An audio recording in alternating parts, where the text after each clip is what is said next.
We are ready.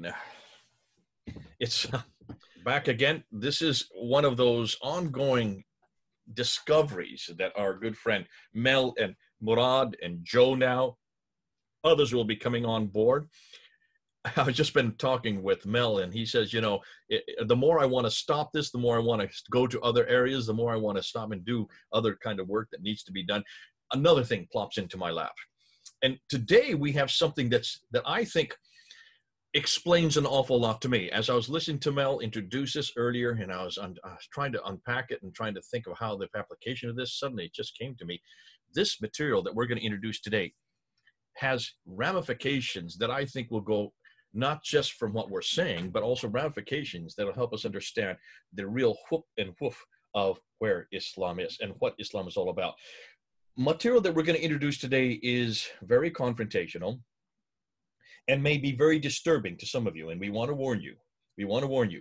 If you don't want to talk about demonization, if you don't want to talk about possession, don't watch the rest of this video, because we are going to move into a very difficult area, and that has to do with evil spirits.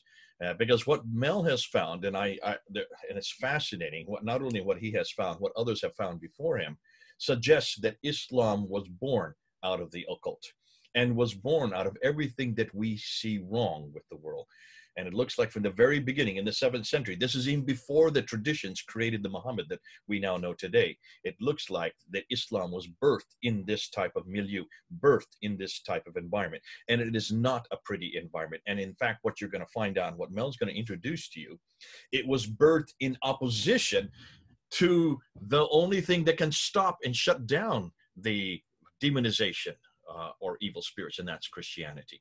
And it was birthed in opposition to the very functions and the very forms that Christianity uses to confront demonization. So this is going to be a hard-hitting episode, and I brought Mel on board. Mel, it's good to see you again. I'm so glad you're here. Thanks for coming once again. Great to be back, Jay, and really looking forward to sharing the material that I've got for you today. Well, this is hard-hitting material, Mel, and in some ways, we need to be careful how we handle it, and we must be careful also for people who are listening. This will be upsetting for some people, and we need to warn you that beforehand. So, Mel, get right into it and move us along and see what is it you have now uncovered. Okay, let's share. Can you see that? It's coming up now, and this is your PowerPoint, and this is where you're going to go and you're going to introduce. So we're talking about the demons reveal their game plan. Yeah. Okay, so essentially what we're doing is we're going behind the curtains and looking into the spiritual world of demonology and so on. And just as you mentioned, I'm just going to re-emphasize that due to the nature of this topic, viewer discretion is advised. If you're under 16, psychologically immature, suffer from mental health issues, or likely disturbed by this topic, we obviously don't want to take away your peace or disturb you. So just be warned. That's it really. So to start off, really, what I'd like to talk about first of all is some terminology, the difference between temptation, oppression, and possession, which will be key to understanding this overall topic. So what we mean by temptation is Satan or demons lures a person into doing evil. This is something we all have experience of. We all are human beings who are tempted, but the temptation is external to us. We keep our full free will, and if we decide to give in to that temptation, that's totally on us. But we have complete control over our own bodies, our own will, etc. Now, oppression is different. It's just below full possession. Person may manifest to some degree, contorting, growling, reacting somewhat negatively to sacramentals, and hence of other indications of possession. Whereas possession, in cases of full possession, we see... Let me just jump in there. When you say negatively to explain what you mean by sacramentals. Okay, so typical sacramentals are things like crosses, holy water, religious images like icons, anything that's associated with what is holy. And this is Christian sacramental. This is nothing. This is nothing that. This is not to do with ATRs are these traditional religions that you have in Africa. African Yeah. African traditional religions. This is nothing to do with things coming out of the much of the world today that would have Yeah. giddy-giddies and things like that. You're talking about Christian sacramentals. Yeah. Huge. If you could, I think that's hugely important, because this is going to have yeah. a huge impact as we move on into your talk. Yeah. Demons are, if you like, are expert theologians, and they would mock and laugh at anything that isn't truly a sacramental. So a sacramental is any object which can lead you to the holy. So these are just aids, essentially, to lead you to God. So, for example, the cross is the prime one. So it's clearly, these objects do create a reaction, because Satan and his demons hate everything that comes from Christ. Anything associated with him in any way, they are fearful of and hate. So when we talk about possession, then it's a higher degree of what we saw in number 2, the oppression. In cases of full possession, we see the demon taking over the body completely.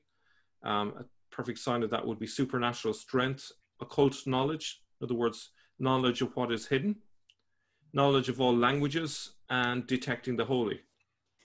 Now, about 18 years ago, I had the sort of unique privilege of meeting an exorcist. A friend of a friend said that he was in town. I went to the church to have a conversation with him, talk about his experiences.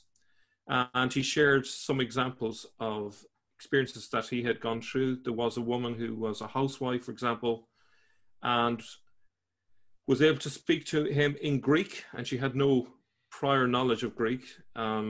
She had superhuman strength and attempted to actually shove him out through a window. He received lots of box and kicks from her and so on, but thankfully, through determination and prayer and so on, she was healed. So it's quite an incredible event. I'm sure most of our audience will be familiar with the movie The Exorcist. Probably few of you realize that it's actually based on a true story of a boy in America who went through a possession for months and months. The family had exhausted all the psychologists and psychiatrists and so on, and clearly there was something supernatural involved, because apparently things were levitating off the ground and so on, so it wasn't just a psychological thing. And finally, after months and months of attempts at exorcising him, within the boy, the voice of Saint Michael the Archangel speaks and says, "I am Michael the Archangel, leave him now," or something to that effect. And the boy was healed, and the boy and all his family, who weren't Christians before that, all got baptized after this event. So obviously it had a deeply important effect on them. Obviously, I'm sure most of you are aware that in baptism, a person is automatically exorcised of any evil spirits or even influence and so on. So it protects them and gets rid of any of that evil influence that they may have experienced in their life. So it's a true cleansing and a purification of the person. And this is really unique to Christianity as well, would you not say, Mel? We don't know of any other religion that has this kind of power, the Holy Spirit that can come and eradicate possession, can eradicate. And that's why Christians are protected. That's why you see many Christians holding crosses. They hold a cross for that very reason, or other icons that they choose. Yeah. Or they call upon the name of Jesus Christ. And listen, I've seen that happen in my own life. My grandmother did this. She would call in the name of Jesus Christ and throw out demons. So not everybody that's listening will understand that, and not everybody that's listening may even agree with that. Yet for those of us who have been part of Christian church and been part of Christian families for, in my case, for generations, this is nothing new. And it is something that is not taught. People don't like to talk about it. That's why we said we need to be careful for those who are coming in on this. Not many of you will feel comfortable with some of the things that Mel's going to bring up. But what we're looking at, and what we're going to do is we're going to go back to the 7th century, and we're going to go back and see how this all began in Islam. So it's important that you do this definition, define it, and show that this does exist. And the only way to stop demonization that we know of, the only way to stop that which is unholy, is to introduce the holy. And the Holy One would be Jesus Christ himself through icons that are part of the church. Yeah, and it's really important to kind of appreciate that when priests are praying with someone who's possessed, essentially what they are doing is they're confronting the demonic with the authority of Christ. So Always. It's Christ who's the one who casts out the evil spirits. So the priests are basically just the privileged role of assisting in a very human manner what Jesus himself is doing, Or and mediating it's Christ's name in that mediating. context. Yeah. And So if this you will be know, for a lot of people who aren't aware of this, just open up the gospel and follow Christ's ministry. Look how many times he cast out demons.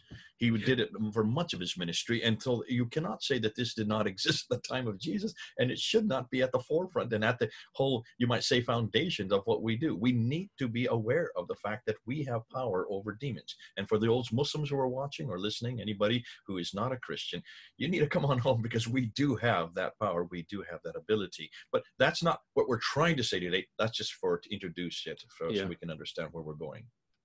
I would say, just in addition, where a person attempts to be holy, the demonic comes out of hiding, because the demonic doesn't need to confront someone who is already mediocre or even not interested. And so you often find saints being challenged. For example, St. Anthony in the desert, who was a hermit in Egypt, he was often confronted with the demonic, but because of his Christian faith, he was able to repel these evil spirits. He had the power of faith, which protected him and shielded him. So it's very important to bear that in mind. We have nothing to be afraid.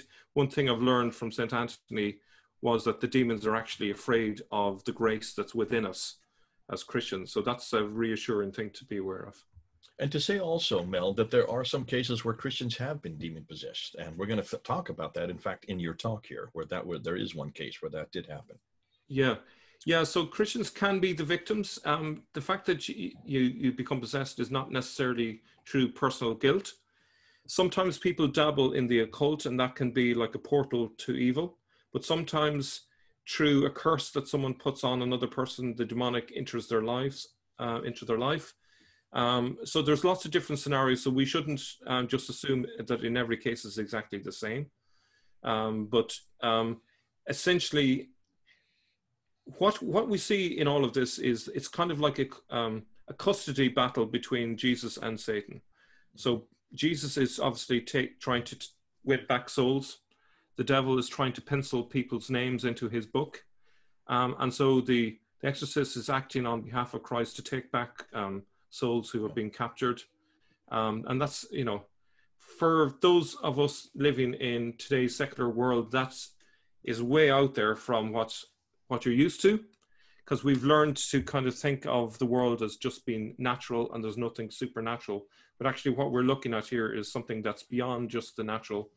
And there are plenty of examples of it, especially in today's world, because unfortunately a lot of people have got involved in the New Age movement, and they have opened up portals to evil, and the exorcists have never been as busy as they are currently, unfortunately. So anyway, some of the signs of demonic possession, which is relevant to the 7th century, are contortions, paranormal capabilities, superhuman strength, knowledge of previously unknown languages, particularly when they're talking against Christ. This is nothing like a charismatic form, which is talking in tongues.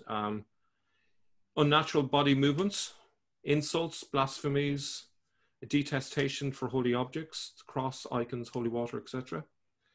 Appearance of wounds that vanish as quickly as they appear. Thinking oneself possessed. Making sounds and movements like an animal.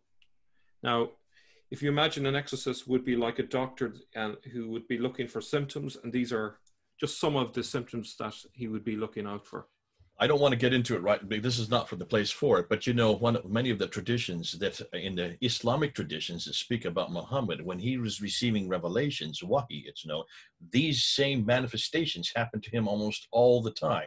He would get into contortions. He would have superhuman strength where he could lift he would be as strong as 6 men. He would make the sounds of animals. He would go into a stupor.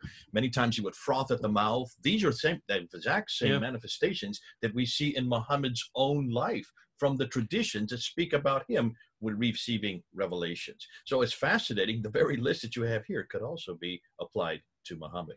As we now know, when Jesus comes back a second time, according to the Islamic traditions, again, when he comes as the Mahdi, the first thing he will do is to destroy all the crosses. So there's again the very thing that actually would protect him is what they're destroying. Anyways, back to you.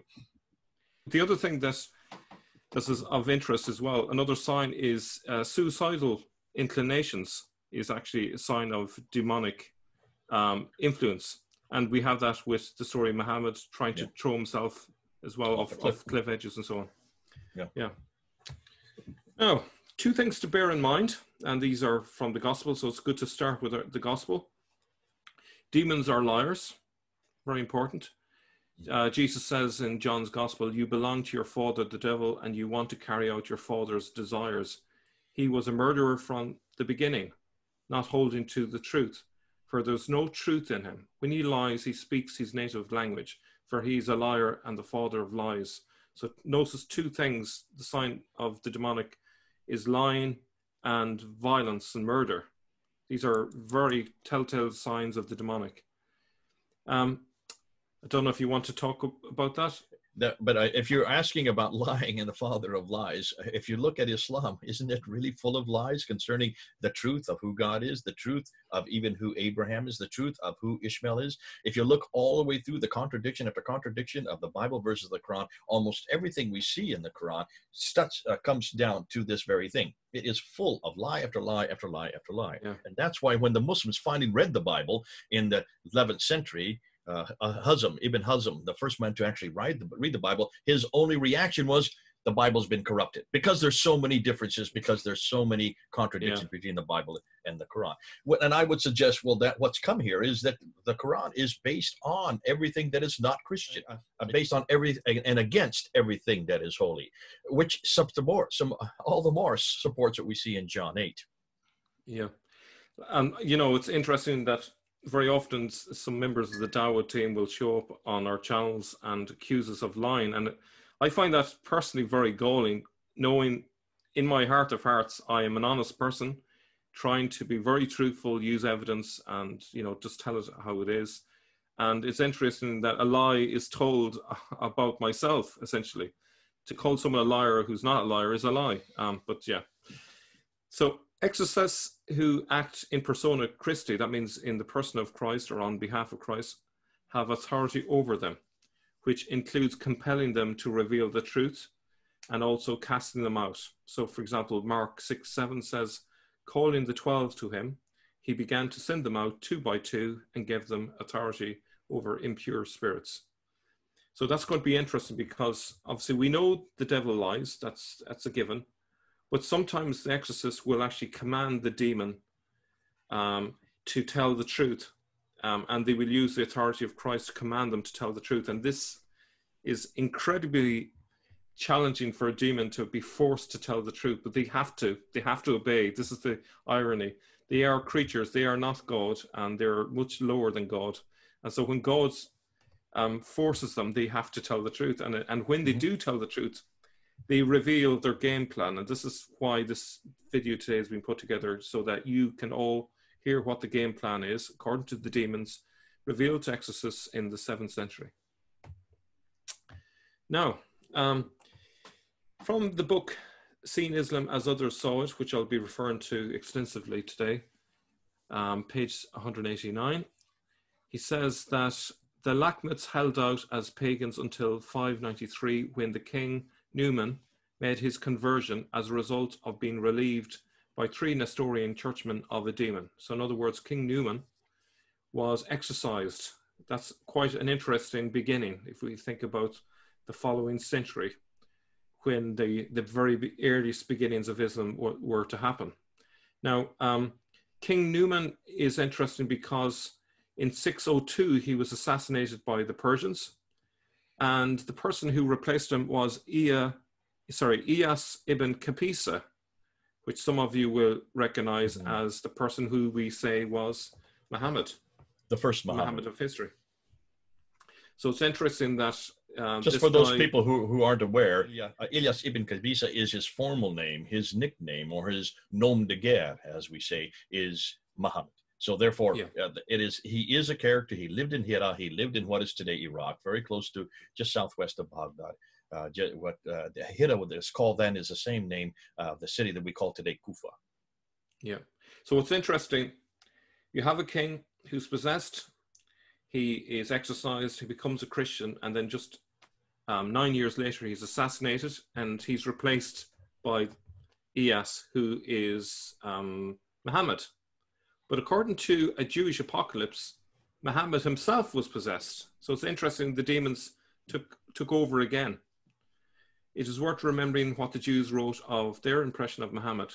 A fragment preserving the opening section of the Secrets of Rabbi Shimon survives among the Cairo Geniza texts, and it says, he, referring to God, raises over them a crazy prophet possessed by a spirit, and he conquers the land for them.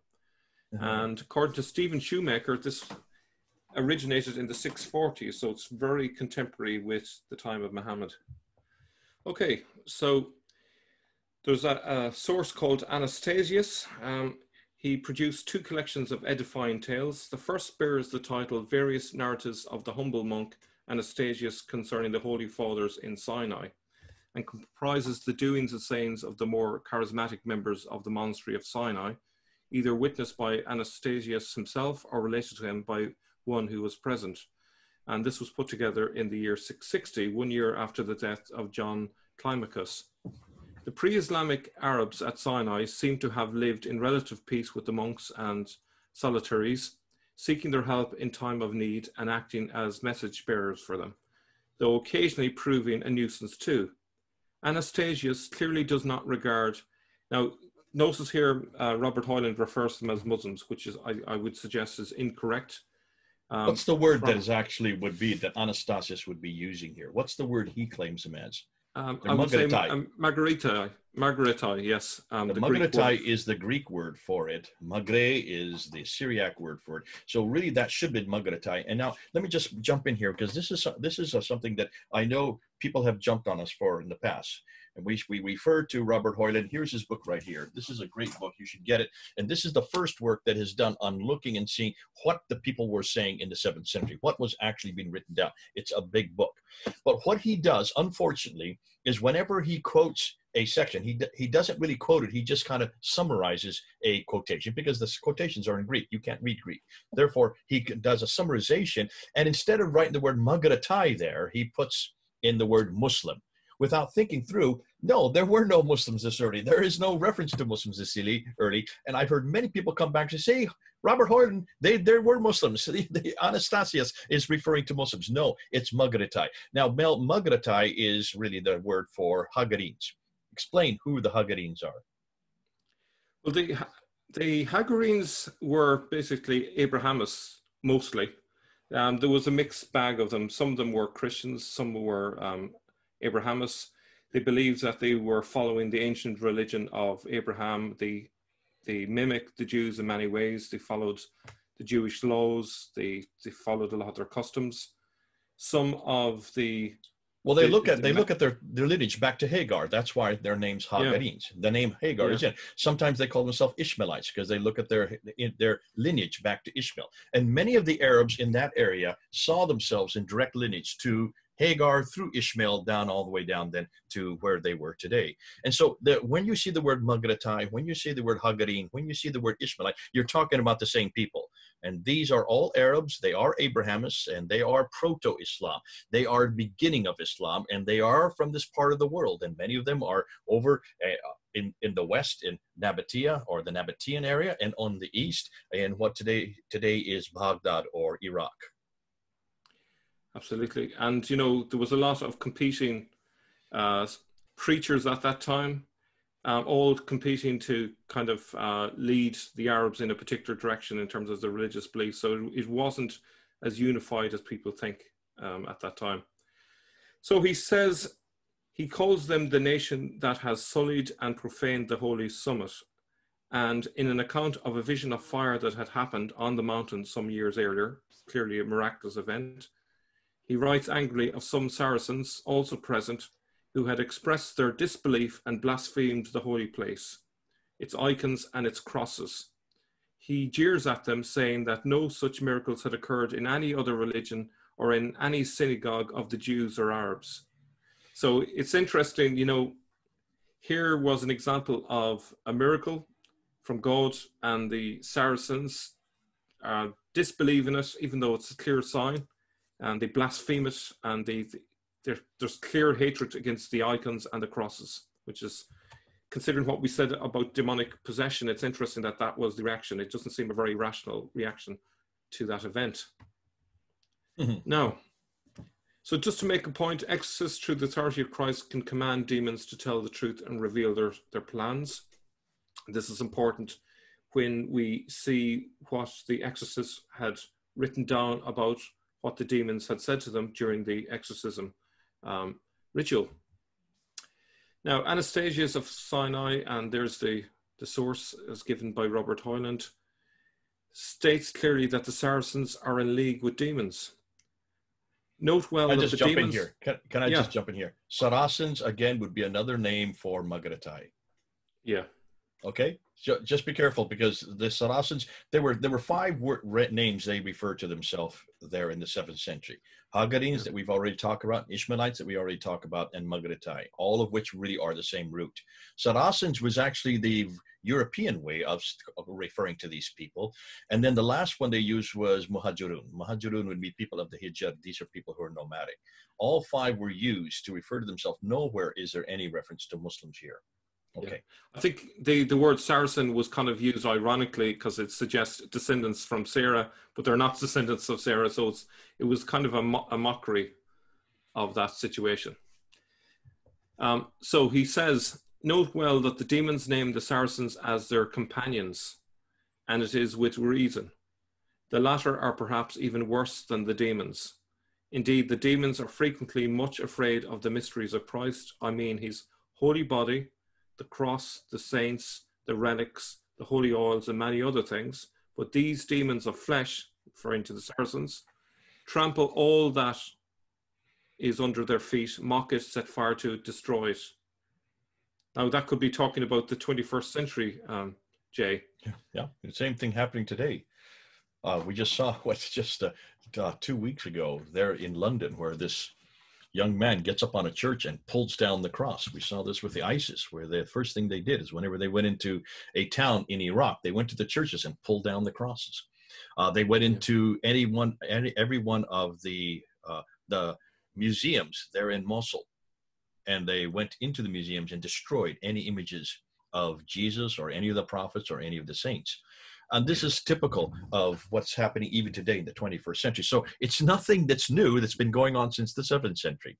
Yeah. And if you can see, there's an opposition to everything that is sacred, an opposition that to the very thing that would protect them. And it seems that all from the very beginning, it looks like that they were already in cahoots with the demons. Yeah. And what's interesting here is what the exorcist would tell you is that the demons themselves are afraid of these things, but they would like them to be destroyed. But to get them destroyed, they need humans to do it. And these are the people who he get. So they get these people, the Saracens, to do this. So in order to get them to do it, they have to create an ideology in which they are prepared to destroy these things. So they have, it's all connected. My sister, who lives in Turkey, had me go, and she wanted me to go look at many of the archaic places, the ancient ruins. And she said, take a look at all the churches. When you go into a church, some of them are still standing. But when you look at the icons along the walls, what's the first thing that the Muslims have done? Muslims have come and scratched off all the faces. They don't want any faces of any saints, of any, especially a face of Jesus Christ. The very things that we want are there to protect us, they're scratching off. Because even today, and this is in the 20th and 21st century, the last 2 centuries, they've been doing this to these artifacts. So you can see where it all comes from. It all begins there in the 7th century. This is pre-Islamic. But it's obvious to me that what you're showing here is that they were in league with demonization. They were in league with anything that was anti-Christian, anything that was holy, the cross, the saints, the relics, the holy oils, all of this. They desecrated. Why? Because they, from the very hoof and hoof was, they must oppose it, without realizing the very thing they're opposing would have been their best protection. Yeah. Now, what's worth bearing in mind as well is that in Iraqi culture at the time, there was a huge emphasis on magic. They had prayer bowls, which were basically, or incantation bowls, which applied curses to different people and so on. And so you have a lot of people involved in the occult and so on. And this is why we have all of this infestation at that time in the 7th century. And it's interesting, when you go then to the 8th century, it carries on, and you have the period of the iconoclasm, which was introduced, which is again destroying the icons and opposed to the idea of the godly being depicted in pictures. So it's all part of the one hatred towards the holy. Now, he backs this argument with examples. At Damascus, a possessed man named Sartabius was told by his demon that he would be taking temporary leave of him while he accompanied the Arab army on its expedition to the Straits of Abydos of Constantinople, for our prince Satan has sent guards in order that we help our comrades the Saracens on their trip to Constantinople. So, for what it's worth, according to the demon, he was going to help the Saracens, who were the demon's comrades. So they clearly saw the mission of the Saracens as one and the same as their own mission.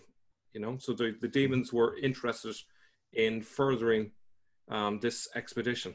So it's very interesting. Now, back in 660, Anastasius had himself witnessed demons participating in the clearing work commissioned by the Margaratai, or Hagarenes, on the Temple Mount.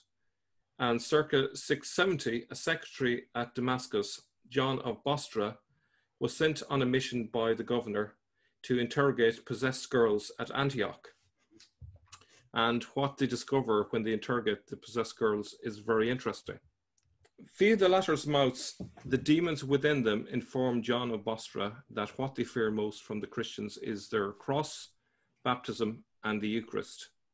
When asked which among all the faiths of the world they prefer, they reply, that of our companions. Oh my. Those who do not have any of the three things of which we have spoken, and those who do not confess the Son of Mary to be God or Son of God. How damaging is that? My goodness. I mean, this right there. If this is what was in the 7th century, if these are the three things they fear the most, the cross, baptism, and the Eucharist. For those who don't know what we're talking about, the cross, of course, is the cross of Christ, that he died. And baptism is what we do to show that we are now dead to sin and alive in Christ. And that is a function that we all must go through when we receive faith. And the Eucharist is what you see right there on the right. That's the Eucharist. That's drinking of the wine and eating of the bread. That's referring to Christ's death on the cross, his body and his blood shed for us. Those are at the very center. They are central to Christianity. They're at the very foundations of Christianity. And those three icons right there, cross, baptism, and Eucharist, really define who we are.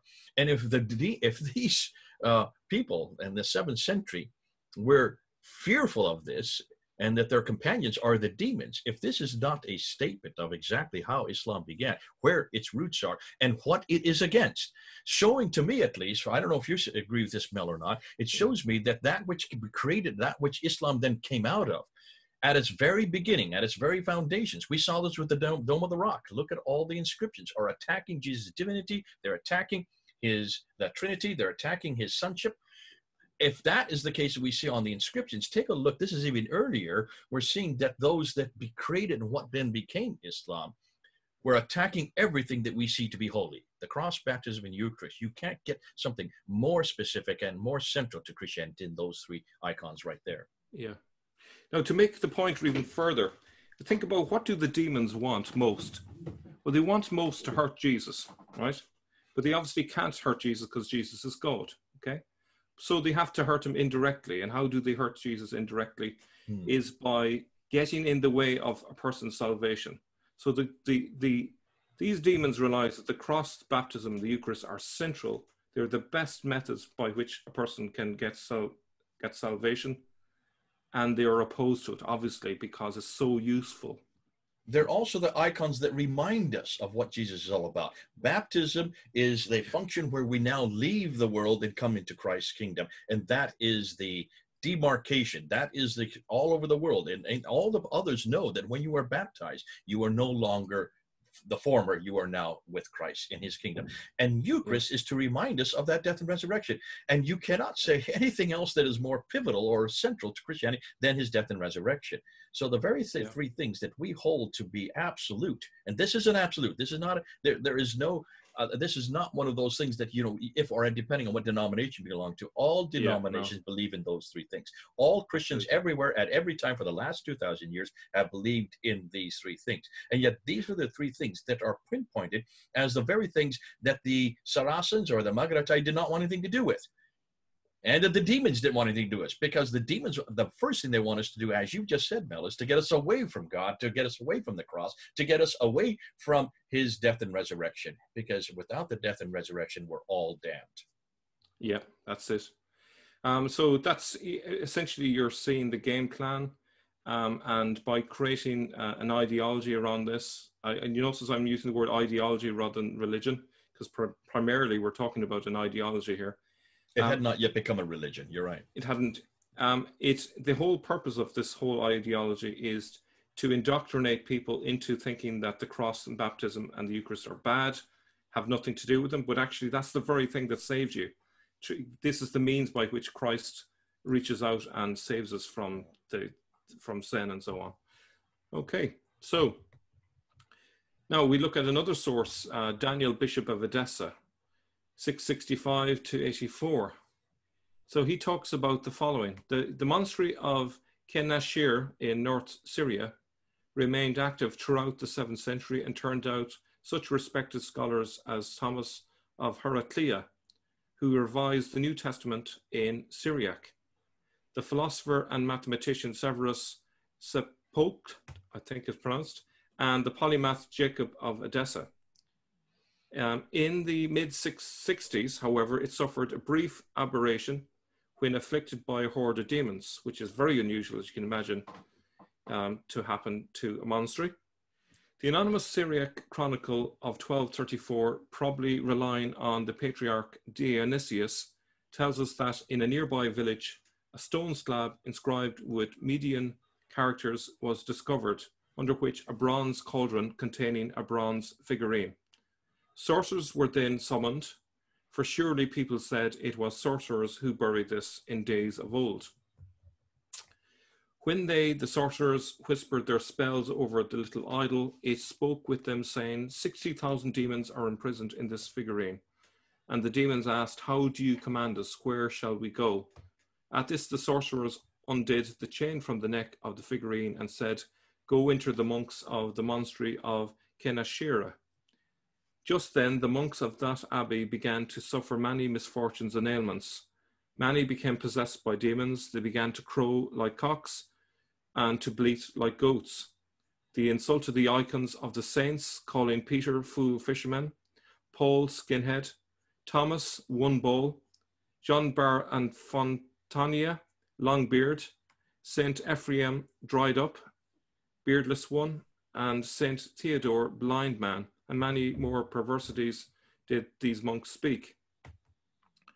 The 12th century patriarch and chronicler Michael the Syrian gives further details of this incident, which cannot be doubted, for they are in the book of that truthful man, the patriarch Dionysius. In the time of Lord Daniel, Bishop of Edessa, demons took possession of certain brothers in the monastery. The abbot sent and called upon Daniel to find some relief for those unfortunates. He told them to go to St. Jacob's and fetch the body of Bishop Severus of Samosata. They, the monks of Keshum, did not want to give him up, but under pressure they granted a part of him. So we're talking here about a relic of a saint. When this was brought near, the demons began to wail, alas for us, that broken one has come. It was not enough for him to drive us from the region of Samosata, but he must come here also. The demons said this, i.e. called him broken one, because of the saint had once fallen from a beast of burden and had been lamed in one foot. So this is an example of occult knowledge. One of those possessed by a demon had formerly been a disciple of the bishop, and they threatened the demon in him, saying, "Now this man's master has come to expel you."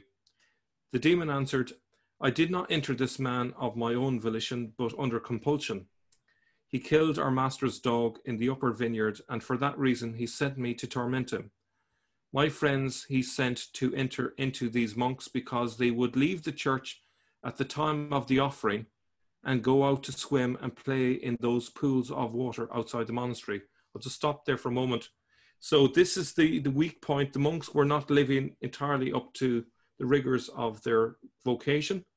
And this was enough to, if you like, provide a chink in the armor for the demons to possess them at this time. Our master was what the demons called some sorcerer. As soon as the monks stood, those youths, in front of the right hand of the saint, the demons wailed aloud and came out of them. So why this is important is this is a piece of evidence for the fact that there was widespread infestation in these lands, demonic infestation. And the exorcists at that time would have had quite a job to keep up with it all. This is not the sort of environment in which you'd imagine a new religion would begin. It's not a very healthy environment, let's put it that way. Now, okay, so and this is just going back to what we said earlier at the very beginning of this episode, that there are times when Christians do and are attacked, specifically attacked, because like monks would be the ones who are specifically attacked, and they are weak and they give into it. However, have you noticed in both those cases, the demons were then thrown out. They were then thrown out. So, and the only way they could have been thrown out is with the authority of Jesus Christ. Yeah. Okay, Jay, would you like to read this next part? Yeah. The third section begins by explaining that the Chalcedonians had occupied the monastery of Kenishre, or Kenishri, in the time of Domitianus, bishop of Melitene. That's around 578 to 602. And that then, as now, the Chalcedonians there were claimed by demons. It continues with the report of how, at a later date, the king ordered the Jacobites to bring the demoniacs and the sorcerer before him for adjudication. Now, so this is quite interesting here, because you have the possessed brought before the Arab leader, who's a Saracen. We took the Diophysites and entered before Abdullah bar Darag, emir and governor of Mesopotamia, who was, now notice that Robert Hoyland again is using the word Muslim, but Gabri Magriye. When the sorcerer and the possessed stood before the emir, they, the possessed, blamed the sorcerer and made known that he had sent the demons there to the monastery, and that these demons had suffered many torments and afflictions from these broken ones, the bearded one, and from their fellow saints. The emir asked the head of the demons, "Are you Mani?" He replied, "I am the leader of 40,000 demons." The emir then said, "Is Jesus, son of Mary, your friend?" The demon answered, "He is my enemy. Today he has no power over me. Once he had power over me, and he will again have a time to prevail over me." The emir said to him, "Are you his servant?" He answered, "No, rather I am the servant of God. Now I am in revolt against him, but in the end he will have authority over me." Now what's interesting, as you can see at the bottom, Oh dear. is the demon says he is Abdul Allah too, like the emir is an Abdul Allah, rather than a servant of Christ. Whoa. So hold on a minute. Now this is going to cause a little bit of problem. I can see people are going to raise their hands and say, "Are you saying, therefore, that the demons served Allah?" Because Abd means servant of Allah or slave of Allah. Yeah. It looks like back in the 7th century, Abd Allah means slave of Allah. This is long before Islam. Remember, Islam has not yet formed. Allah is the word from ilaha, which comes from the Nabatean Aramaic. It's the god, also the generic name for a god of Dushara there in what is today Petra or Jordan. So Abd Allah, slave of Allah, is what these demons serve. And they make a distinction between this god and the God of Christianity, whose name we know is not Abd Allah. His name is Yahweh. This is the name that he gave to Moses in Exodus chapter 3, when Moses asked him, "What is your name?" So when I go down to Egypt, they can recognize what God I represent. And that was in 1400 BC, which all really brings into a real problem here, because an awful lot of people today will say, yes, but isn't this the name that is in the Bible, in the Arabic Bible? It is the name in the Arabic Bible, but that has been done by the translators who introduced that name in the 7th century actually in the 8th century into the Bible, and they should never have done it, especially now when they see that the demons were the ones that were serving Allah, which is a fascinating, because we have said this more and more. Should we be using the name Allah for God?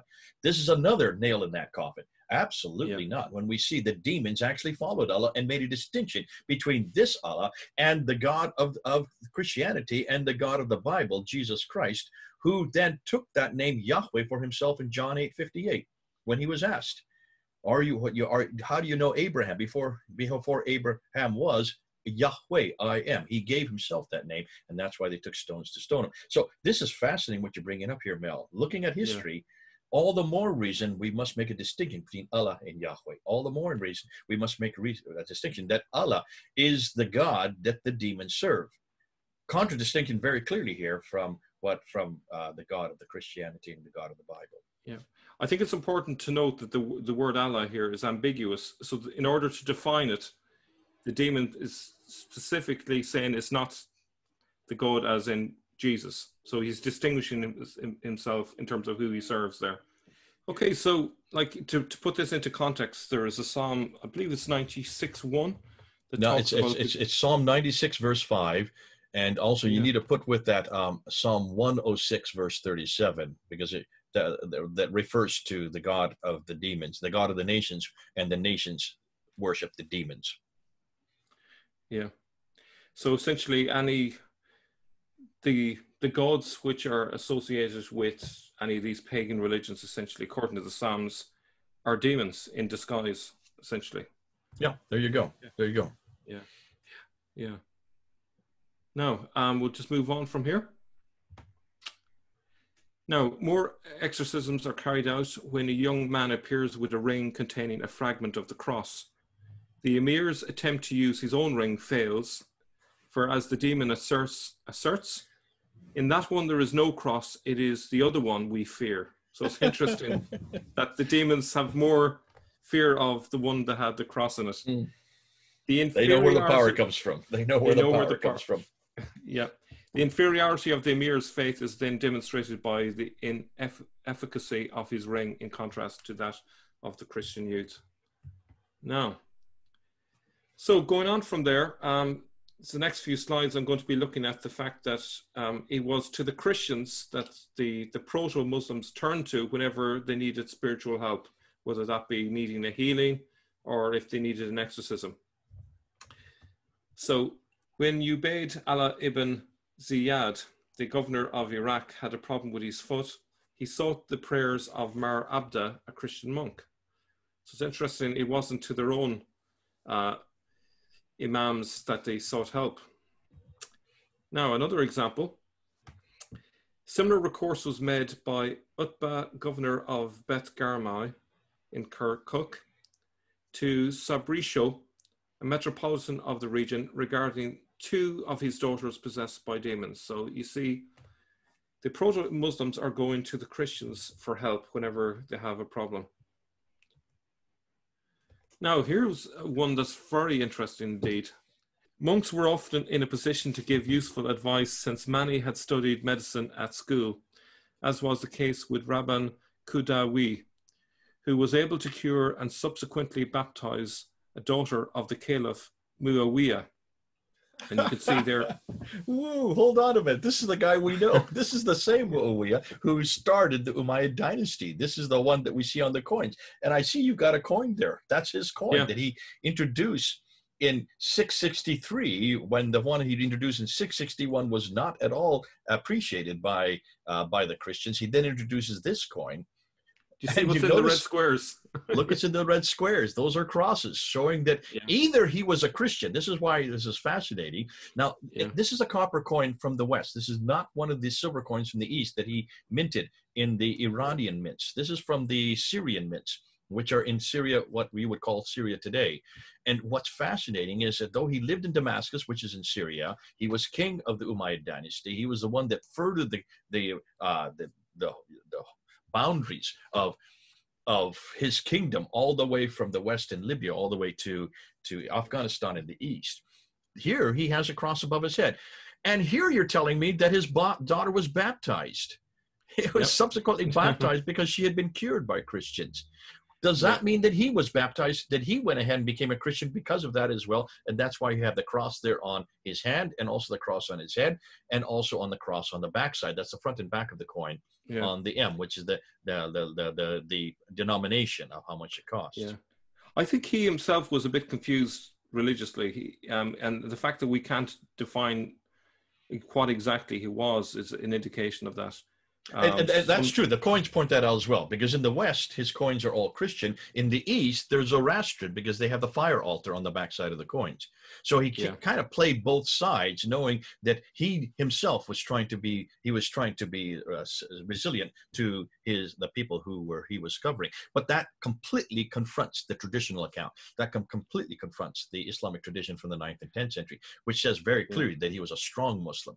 But it's fascinating that he had let his daughter be baptized as a Christian. Yeah. And this is supposedly just a few decades after Muhammad was supposed to have started Islam, and everything is put into place where they don't have icons and so on. And yet here you have coins with people's faces on them. There's crosses on them. It doesn't make sense. In fact, this continues all the way up to Abdul Malik. You're going to see that. This continues all the way up to Abdul Malik. This completely confronts the notion that the icons, the very thing that they don't want, because that is considered idolatrous. That had nothing to do with Muhammad of the traditions. That had nothing to do of the traditional account of early Islam at all. Yeah. So now we turn to John of Daylan, who wrote a book called The Syriac Life. He was born in 660, died in 738. He was born in Hadassah in northern Iraq and became a monk at the age of 13. And by the looks of it, he became a very holy monk. At the turn of the century, 700 AD, receiving instruction from God, he went to pray in Jerusalem, and he visited the king of the Arabs, Abd al-Malik Bar Marwan, who was residing in Damascus at that time. There's a coin from Abd al-Malik. Now, curing the caliph's daughter earned him a royal missive, which announced to the governor of Bet Arameh and Persia, "Let this holy man build churches and monasteries in our realm, wherever he should wish to do so, and let him be given the expenses out of my royal treasury." So John went to Hajjaj in Iraq and received similar guarantees. Now, what's fascinating about this is a very different picture of Abd al-Malik, considering when we think about it, he's allowing someone to go and build churches and monasteries, and he's even given him the money for that. He's obviously grateful that he has healed his daughter. What do you make of that, Jay? Well, this is fascinating. So here's just another example. You're not really talking about the early Muslims who they had to go to Christians to get healed. In this case, we have now got two different caliphs, one at the beginning of the Umayyad Caliphate, which is Muawiyah, whose daughter gets baptized, gets healed and then baptized. Here, in another case, you have another daughter of another caliph, much more powerful. And remember, we're going to see, in fact, just take a look at that coin there. That coin there is Abdul Malik himself. Remember, this is the guy that stood up against Justinian II. And this is the guy that went to war with, that Justinian II went to war with, because he put and introduced the coin with the Shahada on it, the La ilaha illallah Muhammadur Rasulullah, in 692. This is the coin you see here that he introduced in 693, where he now is putting his hand on the sword to then reject Justinian II. So politically speaking, he had nothing at all good to say about the Byzantine or about Byzantine Christianity, because you can see the Shahada there along the outside of the image. Yet at the same time, this case here you have with Abdul Malik, his daughter is healed. She's healed, and because of the fact he's so grateful for the fact that the Christians were the ones who were able to heal her, that he then, rather than, instead of, though he is confronting Byzantine Christianity politically, religiously, he then allows them to build their churches and also their monasteries. Fascinating. So he, again, as a political leader, comes to the Christians and realizes they have something unique that he doesn't. It could be also that we're talking not about Byzantine Christians here, but maybe monophysites. So he has no problem with them, but he still has a problem with the Byzantine. So that might be why he was willing to do that. Now, what's interesting is there's actually another little detail with all of this. There's more to the story than just healing Abd al-Malik's daughter. The caliph needed someone to heal his son who was possessed. So we have another possession story. John of Dalem exorcised Abd al-Malik's son. This is a key point. In, I think that is book 27 or chapter 27 of his book. It gives us a reason for the meeting with the caliph. News of miracles performed by John of Dalem in Damascus had reached him, and he summoned John to exorcise his son. It also relates how John cured Hajjaj of cancer. Okay, just so people don't get confused, this is not John of Damascus. This is John of Dalem, but who is doing this in Damascus, and the reason why, that's where Abd al-Malik lived. He came to Damascus to do, not only heal his daughter, but also to exorcise his son. And it's fascinating that he had to come to the Christians to do just that very thing. Though he was in opposition to them politically, he realized the real power, at least spiritual power and healing power, came from the Christians. Yeah, so even though this proto-Islam was cursing the Christians and so on, Christians were willing to bless those who cursed them and not ask any questions. So it's interesting that he was willing to do this for Abd al-Malik. It's just a pity that there wasn't a little bit of wider gratitude to Christianity in general, but at least he was given permission to build some churches as a result of this. And you've got Hajjaj here as well. So go back to that slide. Hajjaj is the governor there in Iraq under Abd al-Malik. He is the one that we know that actually redid the Quran and changed 11 verses in the Quran. He's also the one that introduced those first mosques called the in-between mosques in 706. From 706 on, he had about anywhere from 10 to 12 or 13 of these mosques facing that in-between. So he was very pivotal in the introduction of Islam, yet he was healed of cancer by this Christian. So fascinating. These great men of Islam that were coming into what we now know as Islam were absolutely dependent when it came to their healing and when it came to the religious matters or the powers that be against demonization. They had to come to Christians for that kind of healing. What I find amazing is, like, you have a book such as the Quran that Hajjaj was heavily involved with, which is deeply anti-Christian. He receives this gift of healing, and yet he didn't have the gratitude to kind of transfer that, if you like, into his work with the Quran. It's interesting that he's willing to carry on doing this work with the Quran despite having a religious experience of healing. It's amazing that that didn't convert his heart. And this is what's fascinating, because if you ask Muslims today, where is there any verse in the Quran that teaches you and tells you and shows you how you can be healed of diseases, or especially of demonization? They cannot tell you, because the Quran is almost completely blank on that measure. It doesn't help you. And that's why you had so many people having to move over to folk Islam, who are Muslims all around the world, because since there's nothing in the Quran that gives you any type of healing or protection from evil spirits.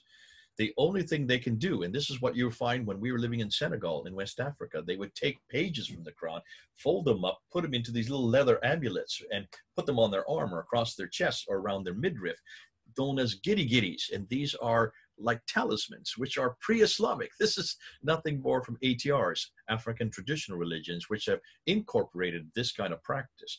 Using the Quran, yes, but as almost like a magical talisman, which for Muslims is anathema. And that's why Muslims all over the world, when I tell them about them, they say, no, that is not Islamic. And then I say, well, what is Islamic? What is it that protects you? Since you don't have anything in the Quran that tells you how to be protected, you have no person you can't go to Muhammad, you can't go to Allah, you can't go to anybody. And that's why you're coming to us. That's why you're always coming to us for protection against evil spirits. That's why it's interesting that Abd al-Malik had to come to a Christian. Al-Hajjaj had to come to a Christian in order to get that kind of healing. Come on home. Come on home. That's what I love about Christianity. And our Lord, this is the beautiful thing about our Lord. He does protect us. And he did say that you can be protected from any demon just with his name, Jesus Christ, on your lips. And isn't it amazing that Christ would heal him, despite the fact that everything he's doing in his life is anti-Jesus? And yet Absolutely. Jesus always willing to give the gifts of healing, regardless. He's always bringing us back to himself, but we have that choice whether to accept or reject. Abd al-Malik had that choice. So did Muawiyah have that choice. So did Al-Hajjaj. These are three great characters in the Umayyad Caliphate. Muawiyah in 661, Abdul Malik in 700, and here you have Hajjaj between 700 and 705, all of whom were healed by Christians in the name of Jesus Christ, yet did not accept where that power comes from. They still remained in their paganism, at least for Muawiyah, Yeah. and of course as Islam was now starting to form with the case of Abdul Malik and also Al-Hajjaj. They were likely blinded by a Gnostic version of Jesus, which didn't allow them to see beyond that, to see the true Jesus behind all of the myth, you know. But what's interesting is that even today, Muslims go to monophysite priests in Egypt for exorcisms, as these have the best success at casting out the demons. Why this is the case? Why this is the case is hard to say, but it would appear that the demons fall under the spiritual jurisdiction of monophysite Christianity in that part of the world, which might indicate that perhaps Islam has grown out in some way out of the monophysite community. So there's some influence there, and this is why the demons are willing to obey the priests of the monophysite sect of Christianity. But if any of you are interested, if you look up on YouTube, you'll see plenty of examples of videos where these monophysite priests are exorcising the Muslims. It's quite amazing that that's who they turn to get help, you know. So they've been doing that for 1,400 years. Yeah, like, you know, the interesting thing is who is the one that's saving them? It's not Muhammad here. It's Jesus. You know, he's the true savior, you know. Mm-hmm. Okay. Now, just to give you an overview then, there's a timeline. So just to remind ourselves, 593, the Lakhmid king, Numan, was exorcised.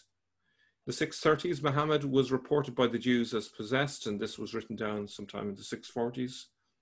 In the 660s, the demons declared that the Muslims are their companions. And we also saw examples of widespread infestations of demons and so on. And one example, 665, the monastery there was infested with demons. And then in the year 700, Abdul al-Malik's son was exorcised by John of Dalem, Christian priest. So you can see there's a long history of infestation of demons. And this was the ground out of which Islam grew out of. Not a very healthy environment for a new religion. Now, so if we get on to our conclusion then, according to the demons' words while being exorcised, the Margarite were our comrades, our companions. From Numan to Abdul al-Malik, we see repeated demonic infestations in the Arab leadership. Any faith which does not have the cross, baptism, or the Eucharist, and that does not confess the Son of Mary to be God or Son of God, is the demons' preferred faith. Clearly, Islam is one of their preferred choices. The Jews record Muhammad as being possessed, and it should also be noted that the Islamic tradition also refers to Muhammad as being bewitched, even using it as an excuse for the satanic verses. Islam grew out of an environment of demonic infestation, but has no response to it at all, as can be evidenced from these 7th century examples. Note also that this explains why much of the Islamic world today is made up of folk Islamic traditions, example, the evil eye, Fatima's hand, and Giri Giri. Those very things that Muslims hated and were fearful of in the 7th century, the cross, baptism, and the Eucharist, are the very things that we love because they are central to everything we believe in Christianity. Wow. And there I conclude, Jay. Well, this has been terrific. Let's go ahead and stop sharing your screen. And I think that, what you have done here, this has been exciting because not only have you brought up, Mel, not only have you brought up some of the real problems that Islam has today. We've seen this. Those of us who've been working in Islam, I've been working in Islam for about 40 years. As I go around the world, what you see is if you put Saudi Arabia as the center, the further you leave from Saudi Arabia, the more you start getting into what we call folk Islam.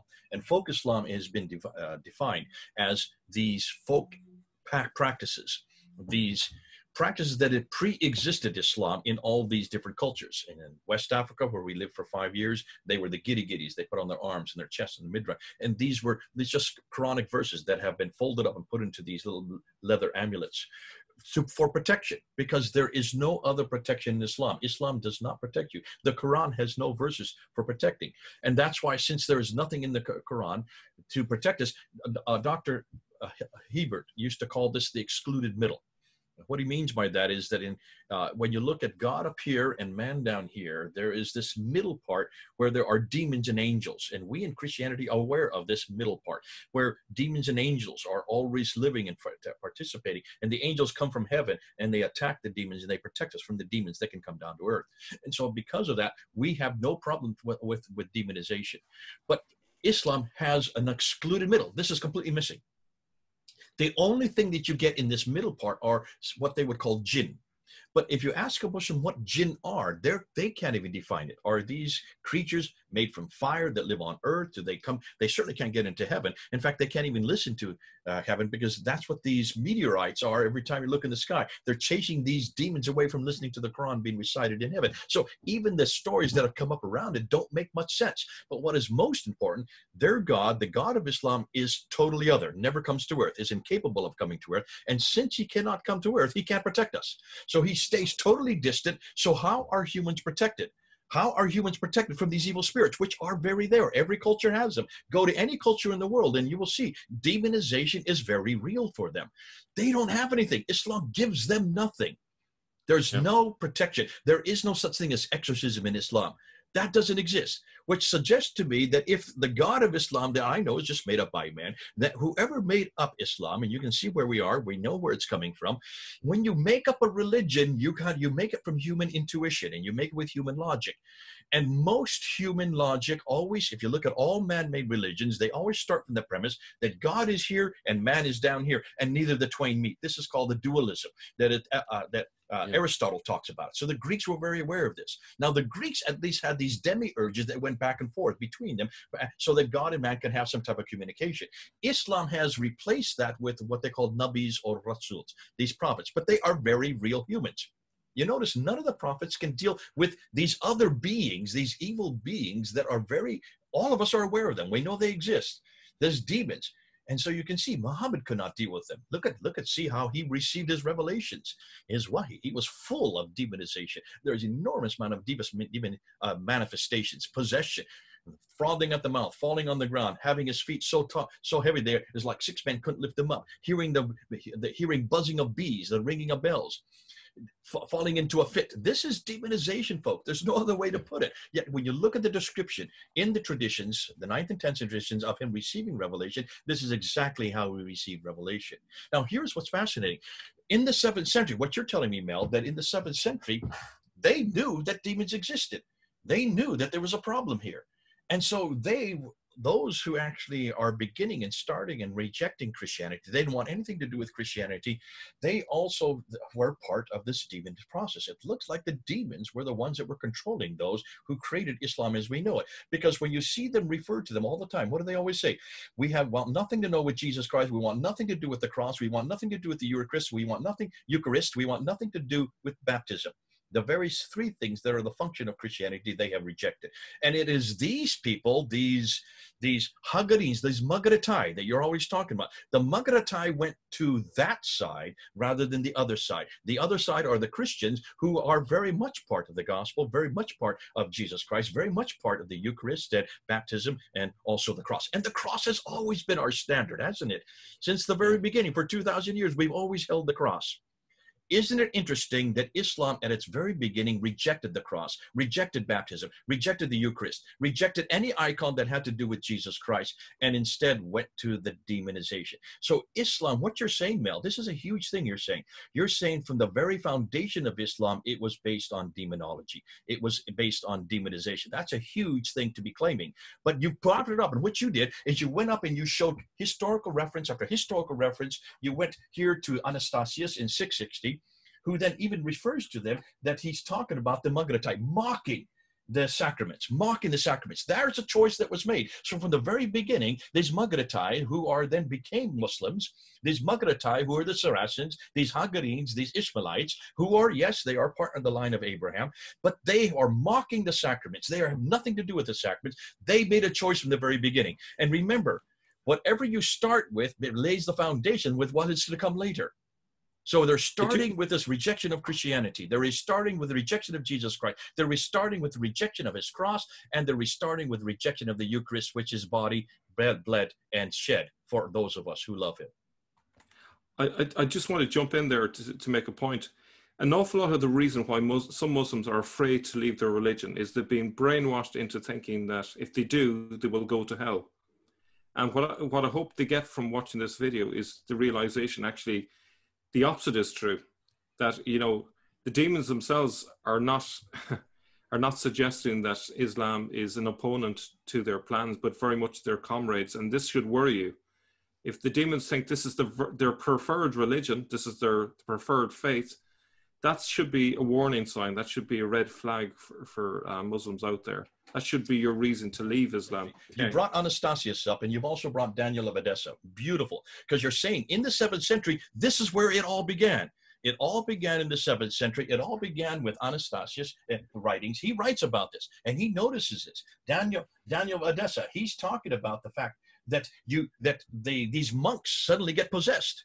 And they get possessed because, as you said, the people who are the demons attack the most tend to be those who are in powers of authority on Christianity. That's why they're attacked. So we can understand it. So be aware of the fact, you Christians who are getting into this kind of work, you are going to be attacked. However, look and see that they were all then protected by the name of Jesus Christ. They were all then protected by the fact that the Holy Spirit came down and confronted. And then you brought in John. Before you brought in John of Dalen, you also went to Muawiyah, and you showed how the beginning of the Umayyad Caliphate. Now that is historical. We don't have a problem with, because he's on the coins. He's written about in the inscriptions. There's lots of references to him. Yes, we're coming to power in 661. He is the first of the Umayyad Caliphates, and he is the one who has a daughter who is baptized. He is the one that has crosses on his head and also on the orb. There on the coins, proving that in the West, at least, he was a Christian. In the East, he would have been a Zoroastrian.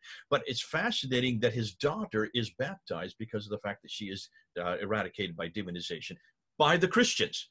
Let's jump now into 692, because in 692, you have Abd al-Malik, the most famous of the Umayyad caliphs. He is the most powerful of all of the Umayyad caliphates. He's part of the Marwan family, comes to power in 685.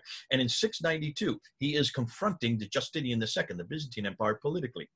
Yet while he's confronting Justinian II politically, and that's why you saw the coin there with him holding the sword, at the same time, here, two of his children, one gets healed of a problem by a Christian, and this is John of Dalem in 700. This is not to be confused with John of Damascus, though it happens in Damascus. John of Dalem, a Christian, probably of Monophysite, is brought in to heal his daughter, which she is healed.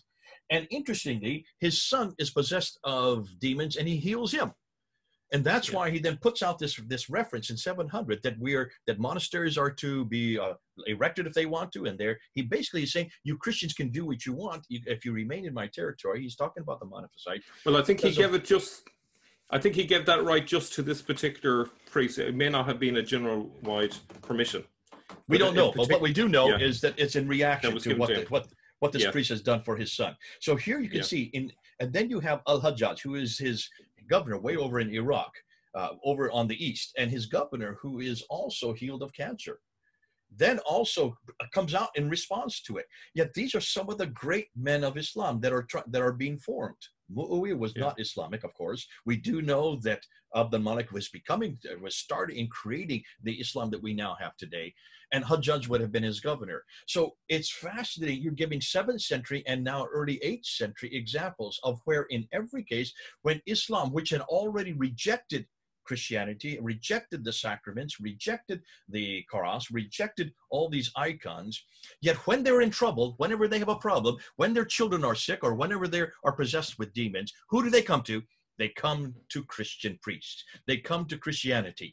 And we can say the same thing to you, Muslims. Can you see? For 1,400 years, you have rejected Christianity. For 1,400 years, you have rejected the name of Jesus Christ. For 1,400 years, you have rejected the cross. For 1,400 years, you rejected that Jesus Christ could be Son of God. You rejected the fact that he could be divine. You have rejected the fact of the Trinity. And you have rejected the fact that Jesus, God himself, who came to earth, died and rose again. Your Quran rejects it in chapter 4, verse 157. In every case, that which we hold to be true, that which is the most important for us today, Islam has rejected. And they didn't just reject it, 100 years or 200 years after the fact, they rejected it at its very foundations. As Islam was starting to be formed, as Muslims, they had not been called themselves that. They were still Maghritai, they were still Saracens, they were still Hagarenes, they were still Ishmaelites and Muhajiruns. That's the names they give themselves. They were already from the very beginning rejecting everything that was holy, everything that was needed. And that's why whenever they got into problem, they had to come to the Christians, because we're the only ones that have really any victory over death. We are the only ones that have victory over demonization. Come on home, folks. Yeah. If you want to be protected from demons, if you want to be protected from any type of demonization, you've got to come to Jesus Christ. What's interesting, and just to reiterate what you've said, is they were able to heal the Caliph's daughters and sons in the name of Jesus as Son of God, not as just Son of Mary alone, but Son of God, and that's key. So it's a rejection, really, of the beliefs that they were clearly false.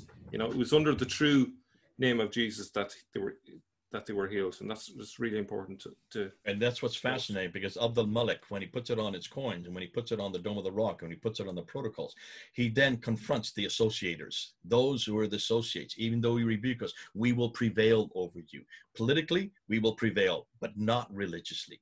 Those who associate, we don't associate anybody with God. Jesus is God. There are no three gods. And he completely got that wrong.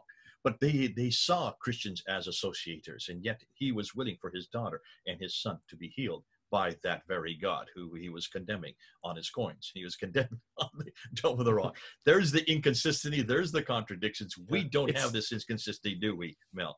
We don't have these contradictions.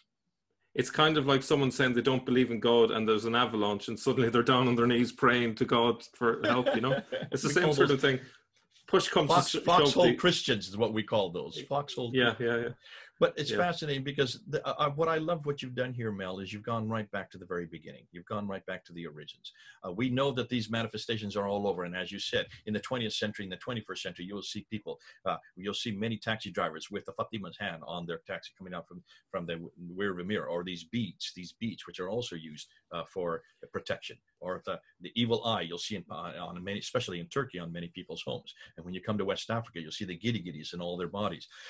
Since Islam does not answer this need, Christianity does. And if you don't have an answer for this in Islam, you've got to go back to that, what you're used to. And for them, they are used to the evil eye and Fatimas. And these are pre-Islamic. These are nothing to do with Islam. They are nothing more than folk religions. And that's why we call it folk Islam. Thank God we don't have that problem in Christianity. You don't have to go back to any giddy-giddy. You don't need any evil eye. You don't need any Fatima's hand. You don't need any type of ambulance to protect you against the demons. All you need is the name of Jesus Christ. Come on home. Mel, this has been terrific. This has been exciting. It's a hard-hitting talk you're doing here, and yet it is absolutely historical, because you're going right back and showing you from the very beginning, from the sources that we can see as we're walking through the 7th century. It looks like those who created the beginning of Islam made a choice, and the choice was either to follow Jesus Christ or to follow these demons. And it looks like they followed demons. And I hate to say that. It's hard for you Muslims to hear that. But it looks like at the very core of Islam, the very foundation of Islam, is based on demonization. From the very beginning, they chose to go with the demons rather than going with Christ. You have the same choice. You can either stay with the demons, or you can come home to Jesus Christ. Why don't you come on home? We'd love to have you. It'd be great to introduce you to the real power of Jesus Christ. You won't ever have to fear about walking in the nights again. You won't ever have to fear of being demonized, because as long as you have Christ, what he did on the cross, that's why the cross is so powerful. That's why that young man tried to pull off the cross off that church just 2 weeks ago there in London. That's why ISIS, the first thing they did was to destroy the crosses. That's why even your traditions say that when Messiah comes again, the first thing he's going to do is destroy the crosses. You have such a fear of the cross, and yet it is the cross, the symbol of what Jesus did for us, dying and rising again, that is at the foundation of everything we believe. And you need to believe that as well. Come on home. God bless you. Thanks, Mel. This has been fun. This is going to be a hard-hitting one. I think hopefully that really anybody who then hears how Islam began will realize that Islam has not changed in 1400 years. They are still possessed by demons. And I make no apologies for what I say, but they don't need to be. Come on back to the power of Jesus Christ, his name, and his death and resurrection on the cross. God be with you. Until the next time, this is Mel and Jay, over and out.